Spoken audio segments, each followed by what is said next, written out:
Tout à l'heure, on a vu comment faire du froid avec du chaud. Maintenant, nous allons voir comment faire du chaud avec du chaud. C'est ce que propose le DU de l'Université de Perpignan, alliant écologie et chantier école. Jean-Marie Manco, bonjour. Vous êtes responsable du chantier école au sein du diplôme universitaire technicien installation énergie renouvelable que propose l'Université de Perpignan. Pouvez-vous nous présenter cette formation? Donc cette formation a comme objectif de former des professionnels compétents et expérimentés avec des chantiers écoles en fin de parcours pour pouvoir proposer des professionnels qui sont à même de répondre aux besoins du marché actuel. Alors on parle également de chantier école.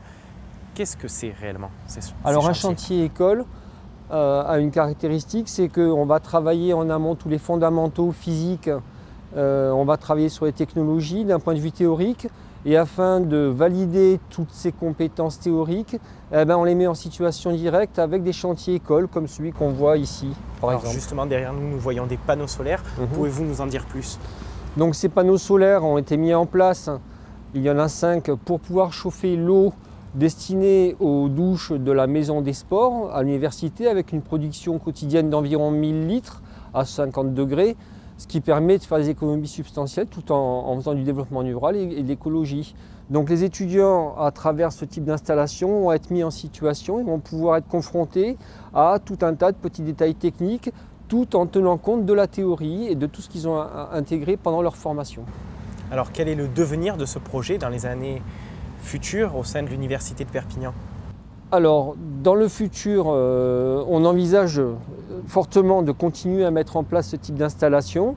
Par le passé, depuis 2009, on a équipé le campus de plusieurs installations de ce type-là à plus petite échelle. Celle-ci est la plus grande. Autrement, on va en retrouver du même type avec 1 ou 2 panneaux sur d'autres bâtiments de l'université, 4 en l'occurrence, plus 1 au site Percier. Alors, comment sont constituées ces installations concrètement? Ces installations sont constituées d'une manière très méthodique et on va de préférence essayer d'utiliser l'existant, le valoriser.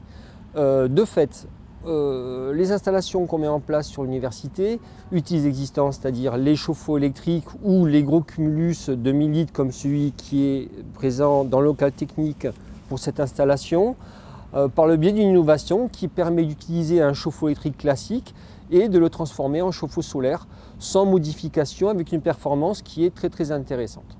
Jean-Marie Manco, merci d'avoir répondu à ces questions pour Campus Mag et bonne continuation à vous. Merci.